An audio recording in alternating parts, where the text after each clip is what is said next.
Yeah.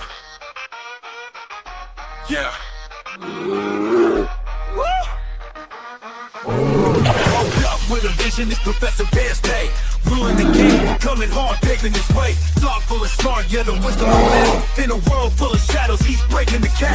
Lighting up knowledge, hear the people cheer. With every step forward, he's shifting the gears. Professor Bear, yeah, he's claiming the state. With the power of wisdom, watch the ground shake. No mountain too high, no challenge too tough. When you roll with the bear, you know it's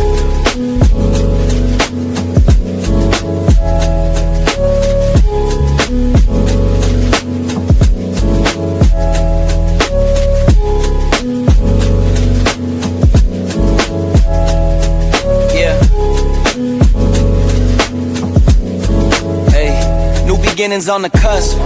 Not too old to adjust. Old dog, new tricks. Remember, I was just a pup. Something dirty in my cup. Clean soul, good.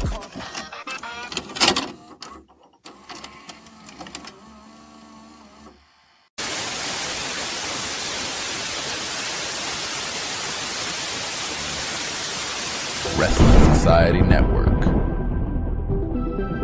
History, heart, and two paws up, baby.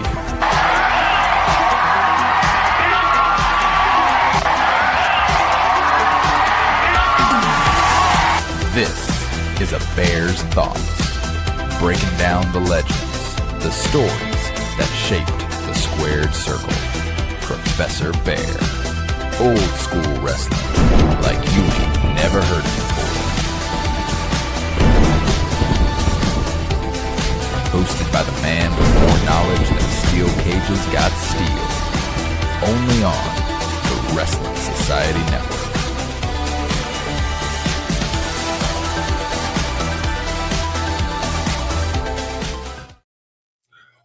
Welcome, and thank you for joining me this evening.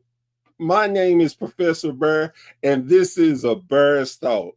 And today, our podcast is sponsored by Tag Team Toys and Collectibles. Now, as a kid, I was a big giant nerd. I had action figures. I've had the title belts. My dad even got me a little wrestling ring. So what I did, I got all my figures, got them together, and I made my own federation. So that's how deep I was into collecting these figures. So getting older, I used to work at Toys R Us. Now, if you don't know what Toys R Us is, go Google that. I'm sure you will enjoy that search. So working there, I used to buy all that figures because, again, big wrestling fans, man, had my walls full of them. But as everything else, life became life. Having kids and stuff, I had to calm down on buying them, and I put them up and away.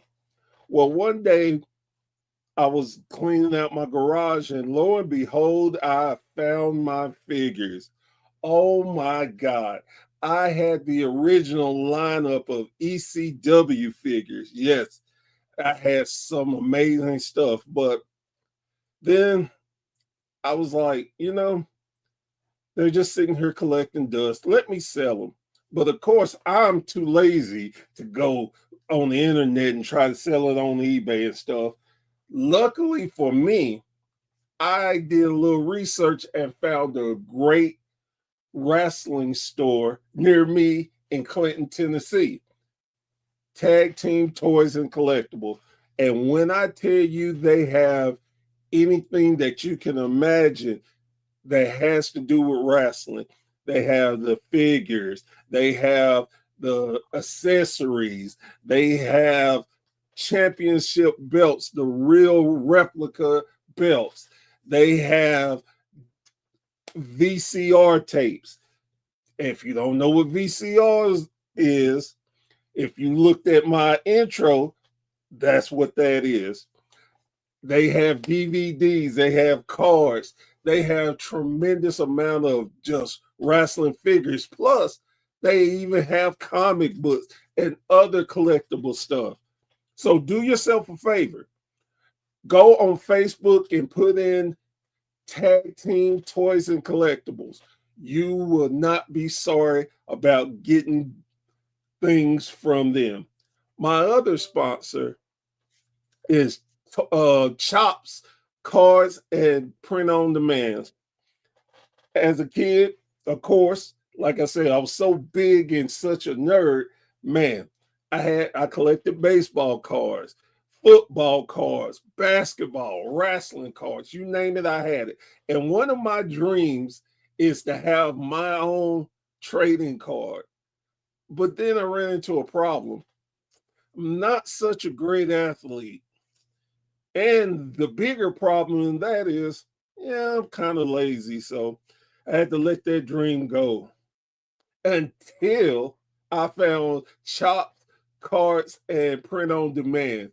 They are the number one source of independent cards. They make beautiful cards for anything that you want. If you are a professional wrestler and you want to have trading cards to give out to your fans, they'll make it. If you're a promoter and you want to have specific trading cards of all your wrestlers, they can do it. Like Professor Barry is working on his cards right now, and I'm going to get 18 of them for $50. There's no way you can beat that unless you use my promo Bear 15. You'll get 15% off your entire order. So, man, what are you waiting for? That's Chops Cards and Print on Demand. Your number one for independent trading cards. Now, if you are a true fan of mine, you know I always try to have some real great guests. And this one is no different. This man is just doing his thing on the independent circuit. And he is going to grace us with some stories and tell us his background in it. My guest today is Ric. Ric, how are you doing, sir? Doing good. Awesome to be here. But I appreciate it. So I'm going to start with the question I always ask any of my guests is, how did you start being a wrestling fan? I guess my grandfather rubbed off on me. He used to watch the old Memphis wrestling. He was a big Bill Dundee fan, Jerry Lawler, Memphis stuff, the old NWA, Tojo Yamamoto. That was some of his favorites.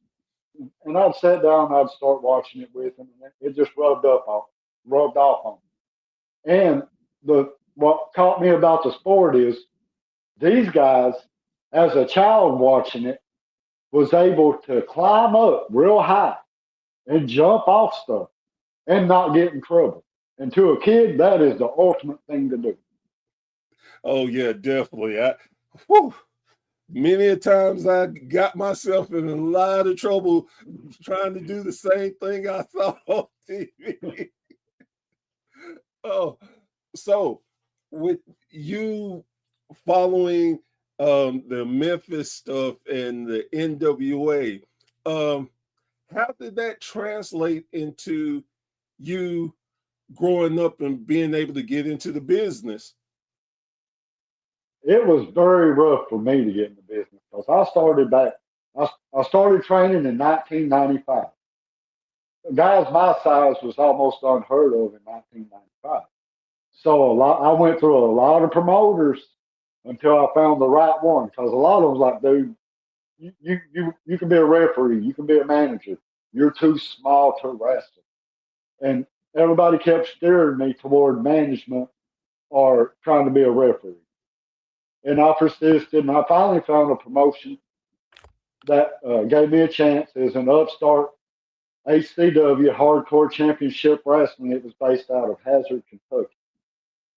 And it was grueling for a little guy because I was this little guy stepping into a training ring with all these giants. Little man among giants. Oh, let me try this move on you. Let me see about this power bomb. And my first few training sessions was just getting the crap kicked out of me. So basically, it was to see how tough you really are as a little guy. Yeah, pretty much. It was something I like to do the unthinkable.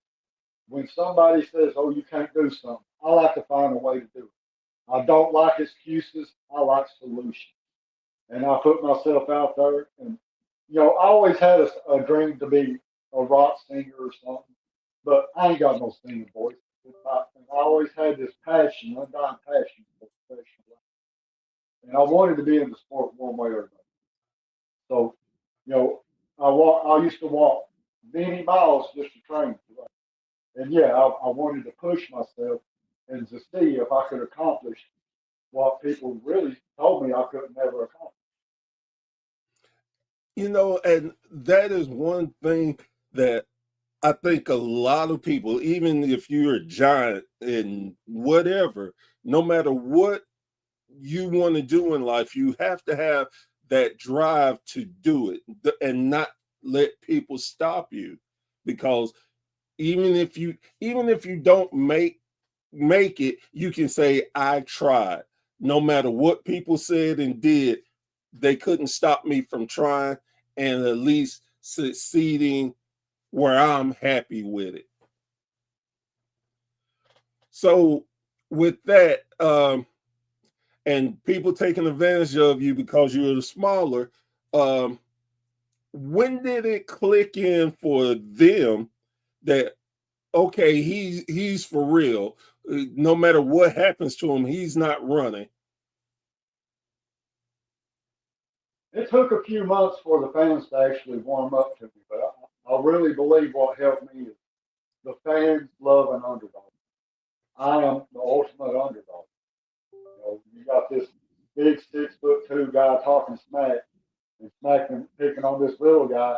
Everybody loves to see the little guy put the big guy in his place. And I believe that's what caught me with the fans. And the fans seen I had a genuine love and desire to do this. Like the wrestling fans can see through bullcrap. They can see if you're in this business for other reasons besides the love of this sport. Yes, I think so too. Um, so you started warming up to the fans, and they started supporting you. Um, Tell me what your first match was like. Oh, my first match was kind of brutal. It was a dark match. I came out under a hoodie. They called me the dark horseman or something. It was a squash match. So I come out and I get broke through a table in front of 15 people. It was horrible. But Woo! yeah. But if I remember, the match itself was decent. I think I was wrestling a guy by the name of Disco Kid. Uh, long time ago. But yeah, I got broken. My first introduction was getting broke through a table in front of 15 people, I believe, in London, Kentucky was my debut. 1996. Oh wow. So then you pretty much trained for a year then before you got your first match. Yes. Yeah, I worked for a little promotion a little while called WPW. It shut down and then the ACW opened up kind of in its spot. And they was already familiar with my work. Like, hey, we're going to try to put you in the ring because I think you can do more than be a wrestler and ring. Even though that I started wrestling just for the young guys, I still was ring crew. So it was definitely an experience, and it was hard to make the bigger guys like work with me because when you're saying, hey, this little guy's gonna go out and beat the crap out of it, they always did an attitude. So yeah, I would get stiff a lot in my early days. Definitely. So when and so when do you think you got it? When you were like, okay, you know what? They don't believe I'm not going to stop, and I need to start upping my game to make these guys understand I'm not going anywhere? I think it took me about 3 months to get my groove and to start standing up a little more. Guys like, in my early days, guys like, you know, and you're going to know this name, Tracy Smothers. He was a very big influence on my career. He he was one of the ones, one of the first names that looked at me and was like, "Hey kid, don't let these guys get to you. I see something in you, and you're better than that X-Pac guy on TV." Talking about I was better than X-Pac from what Tracy Smothers. And so that was a real huge ego boost. And it seems like after Tracy told me that, I was on fire. I didn't look back. I just put my nose to the grindstone and just did my thing. I listened at the vet. I always gave them respect, and I've done exactly what I was told in the ring, and it played to my favor. You know, I got to meet a lot of names: Gypsy Joe, Dirty Dutch Mantel, Greg the Hammer Valentine. It took me over into England. I got to do some tours over in England with Johnny Rose and Mad Dog Matt. Sean Christopher, he was real instrumental on getting me in a lot of these places. He was also the promoter for ACW. And if I really believe if it wasn't for Sean Christopher, a guy by the name of Brett Lawler, and Tracy Smothers, I wouldn't have had no confidence or knowledge that I needed to keep going professionally. That is amazing. And I mean, just some of the names that you mentioned are just, like you said, legends in this sport.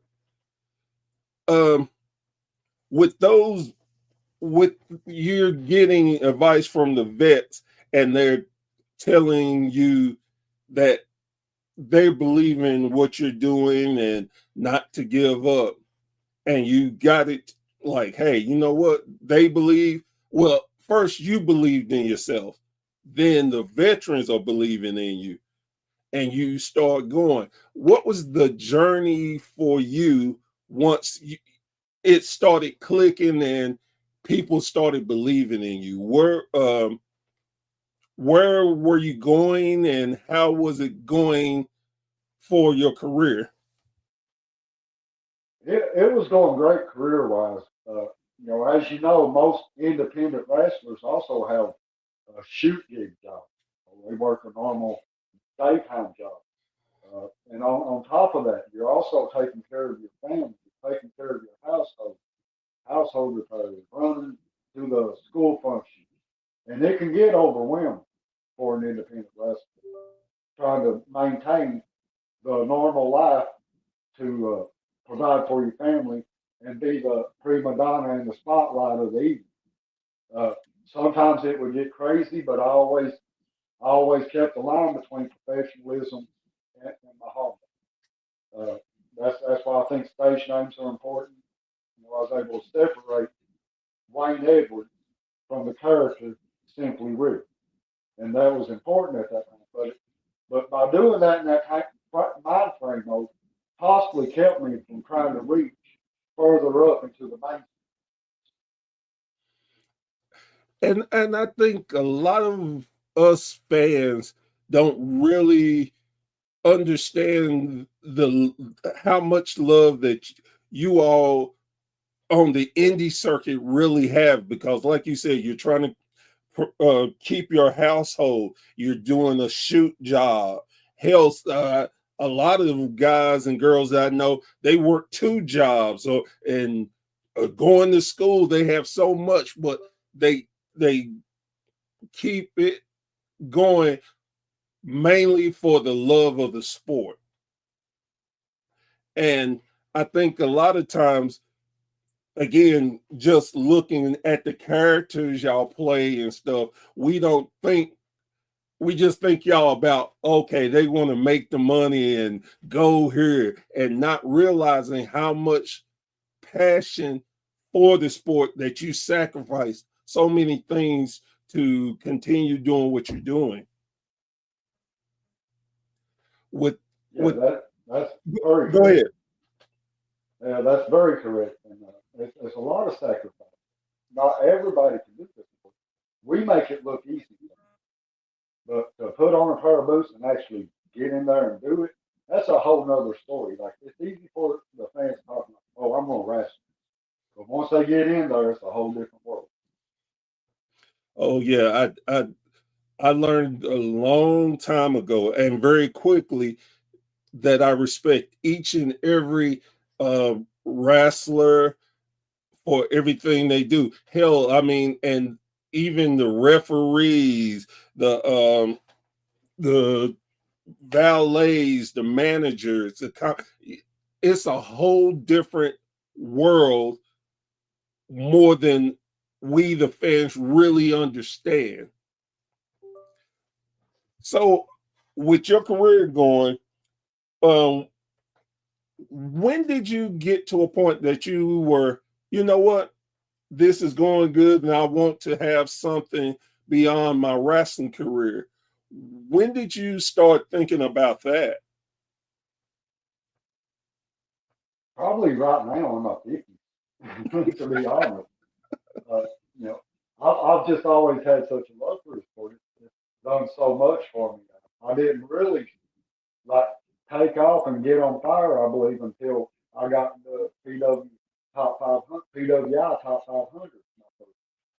It seems like after I got ranked in the top 500, got my picture put in there once in the PWI, that my career started taking off.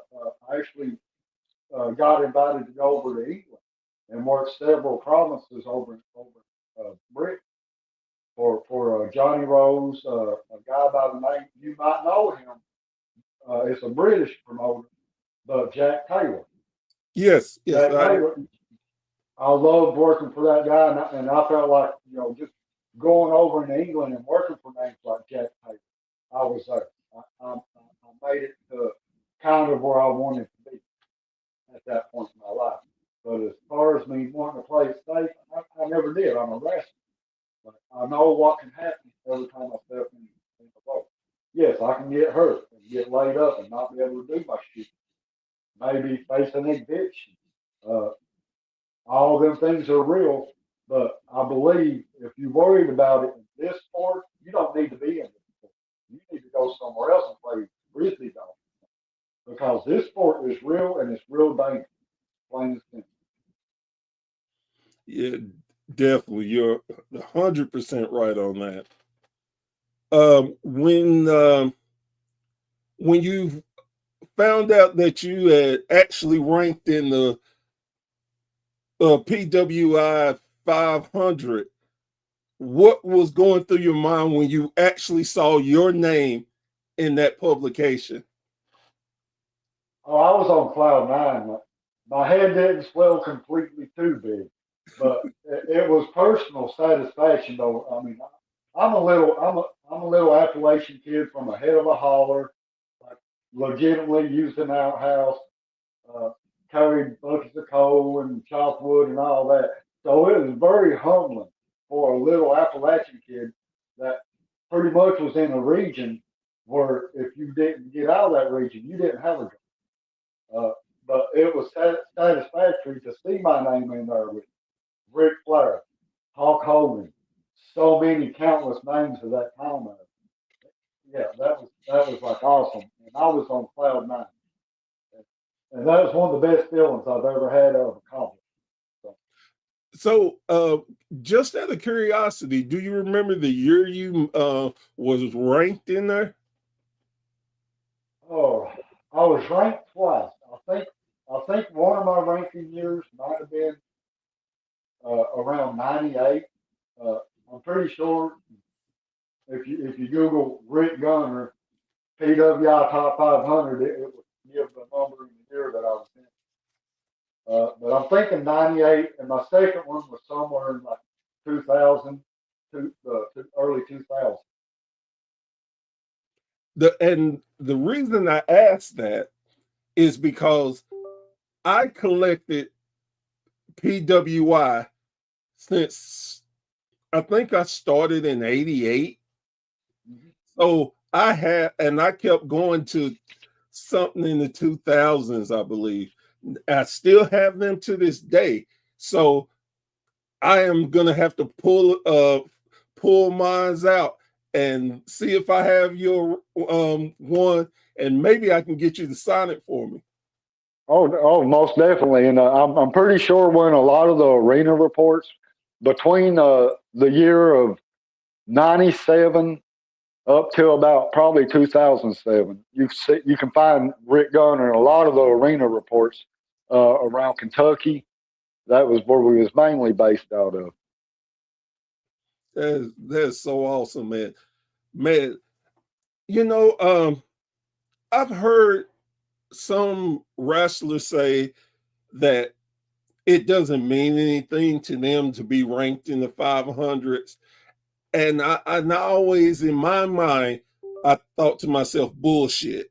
It's bullshit that you say that, or maybe you're trying to fool yourself because you never had it happen. But Right. that's a big honor considering how many different wrestlers are in just the US alone. That's not counting overseas or in Canada or down in Puerto Rico or anything else. So I never could understand when the guy said, "No, it won't mean anything to me," and it's like, how?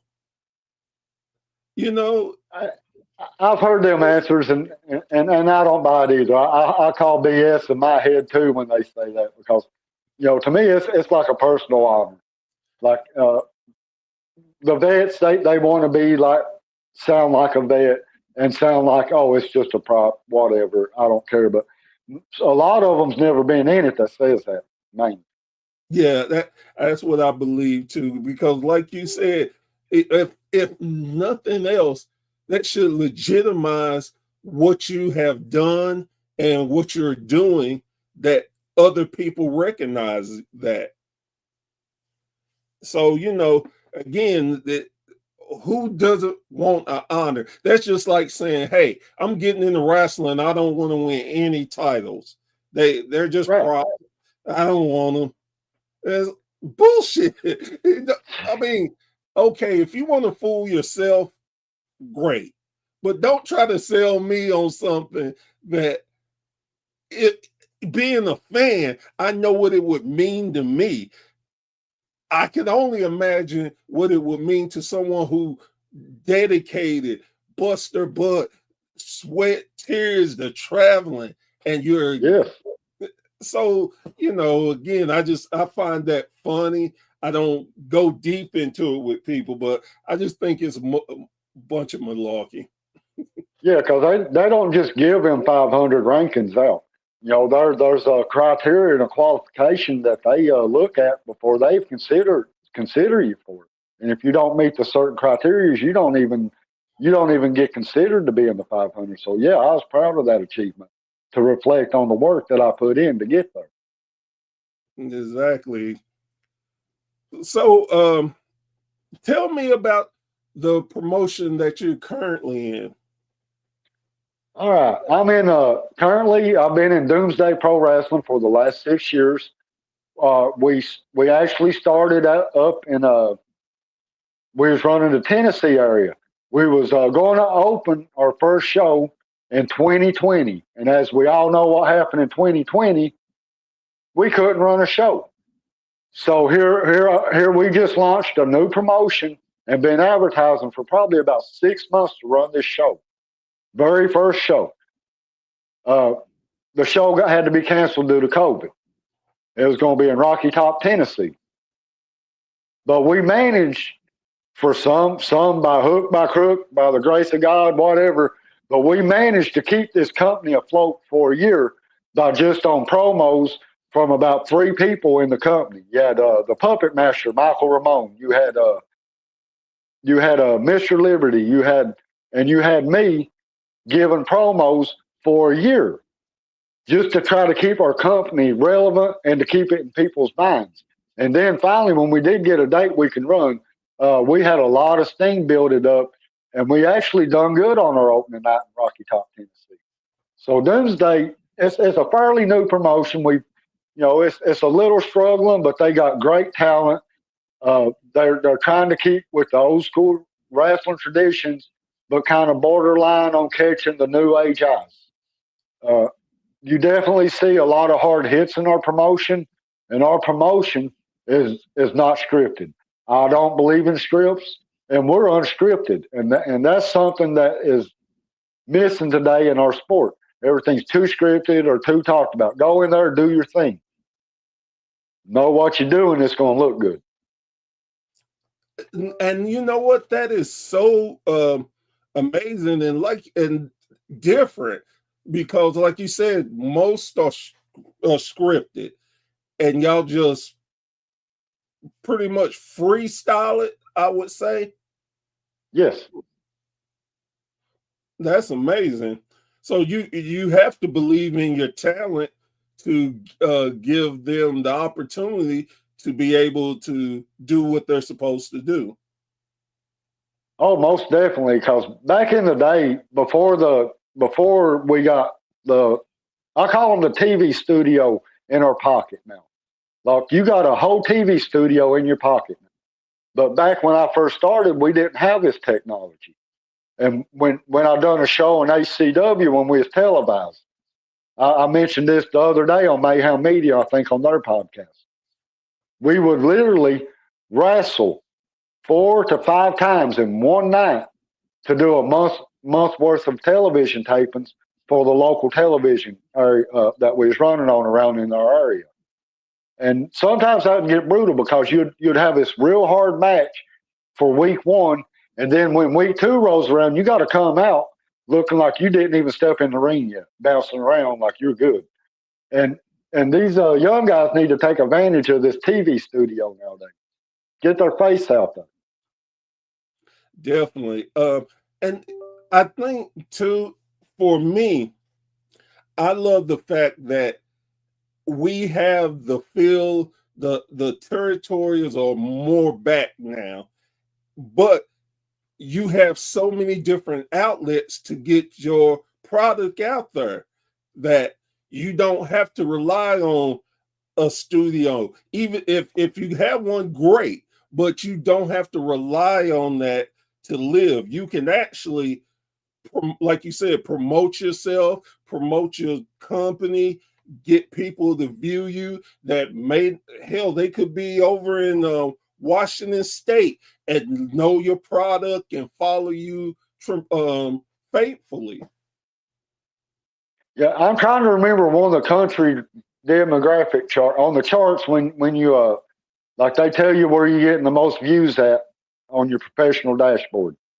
And some of our most views is coming from overseas, like around in the Saudi Arabia area or over around Israel or around in Africa. Like, it's amazing to see some of these regions that's following us.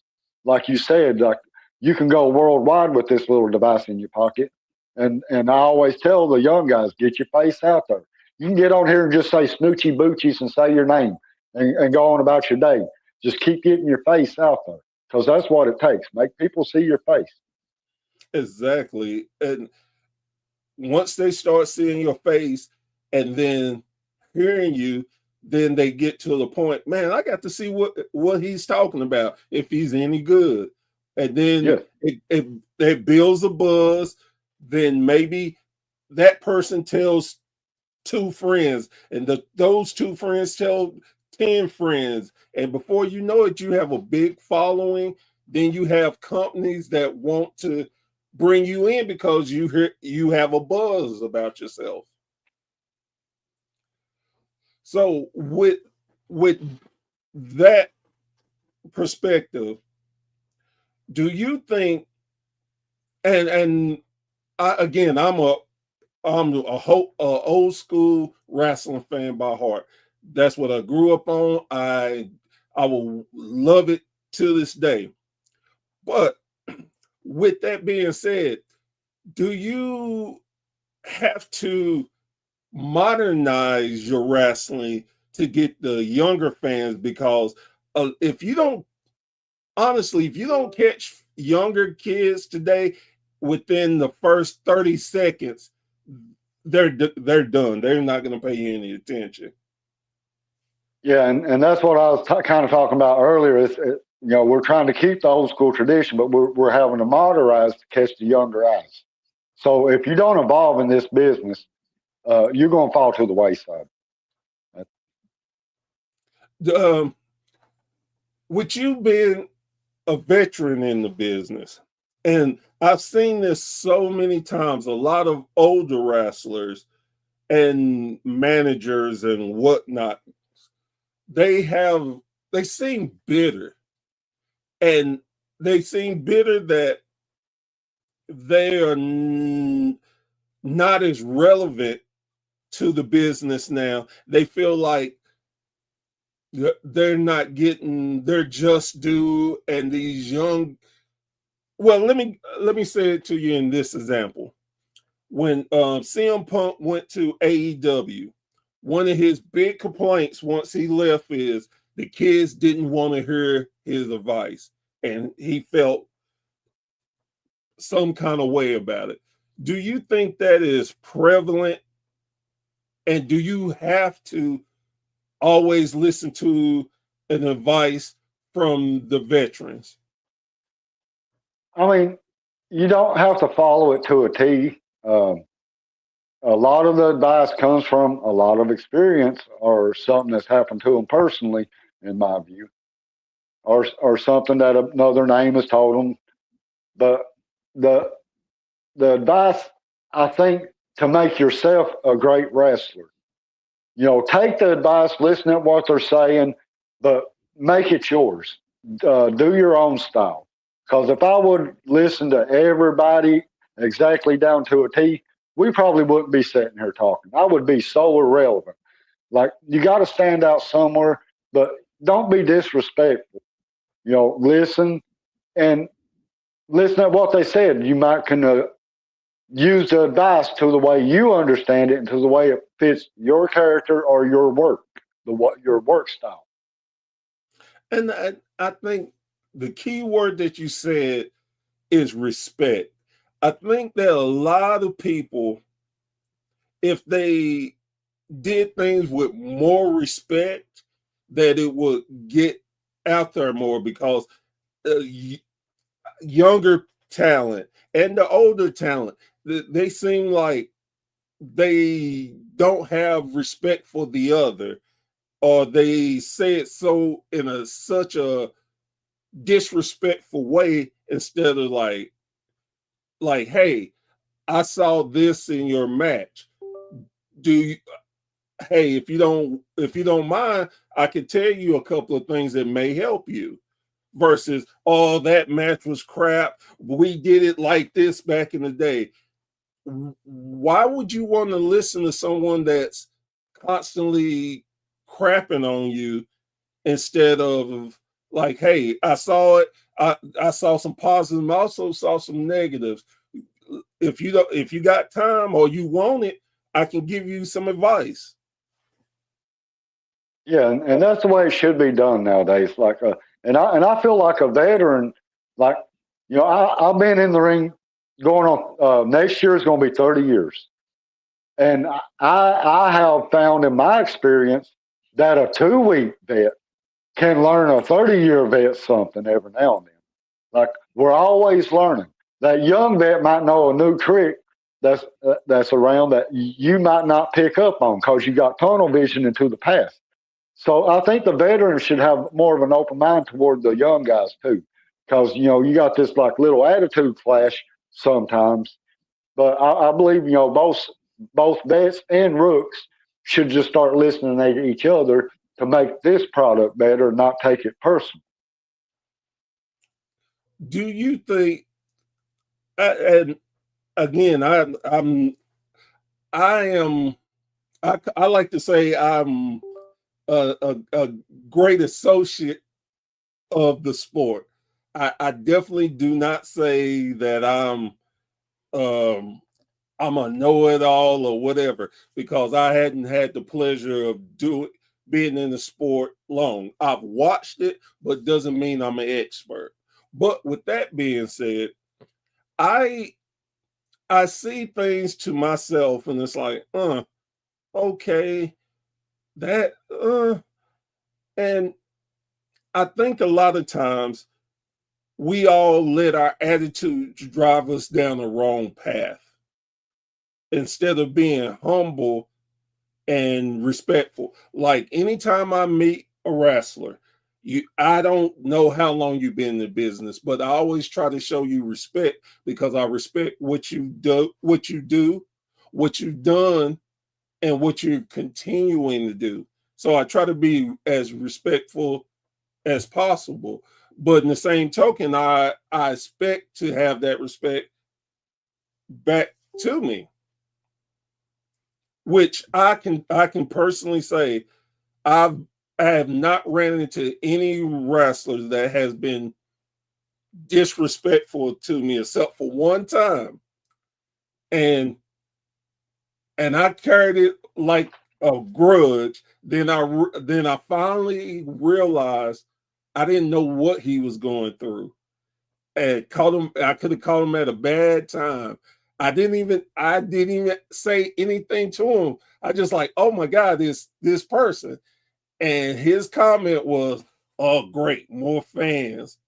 And it was like, you asked. But again, after being able to think about it and go through it, I don't know what that guy was going through. And I think a lot of times as fans, we have to be more mindful and be more respectful. And again, you could be out with your family. You're trying to have your family time. I see you. I should be respectful. Oh, you're with your family. I don't mean to bug you. I just wanted to say hi and move on. How do you feel when about your fans and how they approach you when you're in civilian life? Let's just say it like that. Well, I always played the babyface character my whole career, except a few years ago I mixed it up and went heel a little bit on 'em. But I felt like as the babyface that it didn't matter if I was out with my family or what I was doing. If I had a fan approach me, I'd take time and acknowledge them. If they wanted an autograph, I'd sign their autograph. I've signed autographs while I've been on shoot jobs working. I've had people recognize me. I have had people come up and talk about a match in my younger days when I had my family out. So it never really did bother me personally. I can see where it might bother some people, but me, it never did bother me. So let's say that I decided today I wanted to be a wrestler. What would be the advice you would give me to have a good start? Get the proper professional training. For the love of God, get the proper training. Find you a credible school and get the proper training by a professional, because there's little things you learn by a professional that you can't get taught by a guy claiming that he's a professional.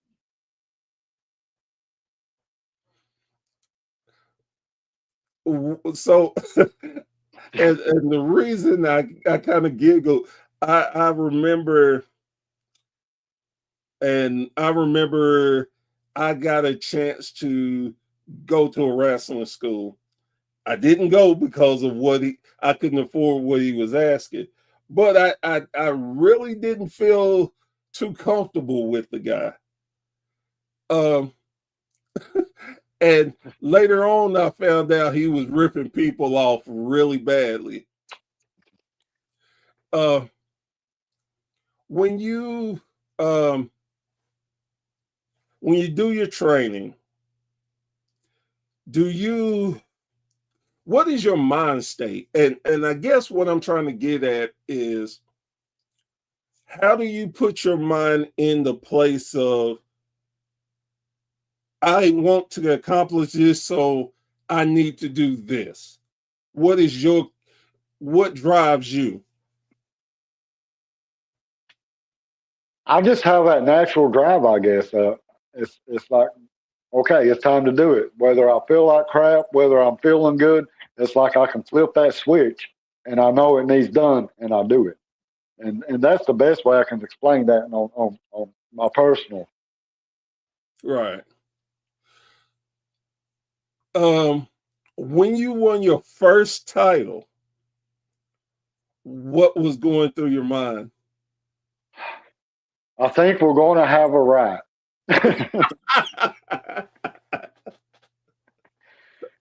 It was kind of crazy. I won my first cruiserweight title probably about 4 or 5 months into the business, and the guy he had so much heat as a heel. Like we caused a few riots. Me and that guy did. But I thought the place was going to riot. Like they exploded. It was my first title. I had a lot of local people there. It was in my hometown, and it got kind of crazy there. And I thought it was going to be a full on riot because our heels was excellent in HCW. They would legitimately make a worker mad. They can work a worker. I love it. Love it. So I know that you're having an event coming to Tennessee. Won't you go ahead and plug that and tell the people where it's going to be and when? All right, it's going to be a Booze Roadhouse in Winfield, Tennessee. This is a two promotional card. You got Outlaw Wrestling Alliance doing a show. They got a full card. I don't know too many people on their card. I do know that name I mentioned earlier, the legendary Showtime Sean Christopher. He will be on their card. A guy by the name of Swat Baker. He's going to be there going for a match against a guy by the name of Doomsday. And I think that's his retirement match. Oh, wow. Now on our side, like I'm pretty sure I ain't too familiar with the Outlaw Wrestling Alliance card. Had trouble saying their name for a second. I ain't too familiar with their card, but I do recognize some of the faces on their card, and I do know they're total professionals. Tickets are only $8, and you're gonna get your money's worth because you got two promotions. That means you got two shows, two different styles, and it's always something awesome when two promotions can come and work together and give you two full cards for one low price of $8. And then you switch it over to the Doomsday card, which is my home promotion. We have a couple women matches, one women's match. Allie Albright's one of them, I remember. She's a pretty good worker. Let's see, you have the Jackal of the Bluegrass, Jimmy Thad, going against the legendary Jimmy Lamb. Then you got yours truly going against a 4-time Hall of Famer, Scott Diamond. And Scott Diamond is coming out of retirement to face me on this one match. If I defeat Scott Diamond, I go on to the main event, which is Kirkpatrick and Austin Diamond for the Doomsday Heavyweight title. If I don't make it there, it's just going to be them two. If I beat Scott Diamond, the main event then becomes a triple threat for the Doomsday Heavyweight title featuring Austin Diamond, Kirkpatrick, and yours truly, Simply Rick. And just them matches there alone is worth $8. You got a guy coming out of retirement just for this one match. So that's something special. It sounds amazing. And when is it? The match? When is this show taking place? It's taking place December the 27th. Man, that is such an amazing card. I mean, right after Christmas, have great Yes. entertainment too. That's awesome. And you can also see our advertisements on Doomsday Pro Wrestling Facebook group or the home business page. You can also follow me, Simply Rick, on Facebook. We have tons of information about the show, posters. You can see some promos. You can go back and watch. We did a three-part episode segment with Mayhem Media. I don't know if you're familiar with Mayhem Media, Barry, but that's a good podcast group. And they had Kurt Patrick and I on. They had the Diamonds on, and then they had the Diamond Cartel with Kurt Patrick and Simply Rick on a live face-off. So if you need any more information about what's going on this show, that's a good place to start. Is our Facebook group page. That's amazing. And yes, I definitely know of Mayhem Media. So that is cool. Rick, I am so glad to have you stop by today. Are there any shout outs you'd like to do? Anything else you'd like to plug? Yes, I'd like to give a shout out to some of our staff in Doomsday. Much as I don't like the guy, me and him had a little heat, but the puppet master, Michael Ramone, he does amazing work behind the scenes. Ref Montgomery, Wee, you do amazing work, a lot behind the scenes for us. Senior referee Chris Allen, he was very instrumental on getting me on track in the Doomsday promotion. I want to give them guys just a quick shout out for helping me get back on track to this point. And also, I guess I'll give the guy told me not to put his name in my mouth, or it could lead to trouble. Because me and this guy, and I've done mentioned his name a couple times on your podcast. Me and this guy, we ain't been on a venue together in over 20 years. Oh, at Booze wow. Roadhouse. In Booze Roadhouse, Winfield, Tennessee, December the 27th. It's the only place in the universe you're going to see Simply Rick and Showtime, Sean Christopher, in the same place. Now, we're on different promotions. As far as I know, nothing's going to happen between us. But if it does, you guys don't want to miss this night, because I'm telling you, a lot of sparks is going to fly. Man, it sounds like it. Like you said, how can you beat that? You're getting two promotions in a joint venue. You just cannot beat that at all. But Rick, again, I want to thank you for coming on my show. I appreciate you. I appreciate your career, everything you've done to keep the sport of wrestling alive and thriving. You do such great work, and I'm always a person who loves to give people their flowers, and so they can smell them and enjoy them. So for me and all the fans, we really thank you for everything you've done, and continue success, my friend. I appreciate you having me on and giving a chance to talk to the good people. And it's awesome meeting you. And I hope we can do this again sometime. Oh, yeah, definitely. You have an open invitation. Just let me know and we'll get it worked out. Yep. Yeah, I think we're scheduled on for February on something, but Yes. I'll see you then. Yes, sir. Yes, sir. Guys, girls, thank you so much for watching. This is another great episode. And as always, continue supporting your local indie wrestling. I am telling you, you never know who you will see on these cards who later on can be a world champion on a different promotion. And it is so much fun at indie shows. You get to actually interact with the wrestlers. You get to see such amazing work. And it's supportive, and it's so much cheaper on your wallet. You can have a great time enjoy, get merch, and still come home with money in your pocket. Having great shows. So, guys, girls, continue support. So, we will see y'all next time around the campfire. I am Professor Burr, and this has been a Bear's Thought. Y'all have a great evening.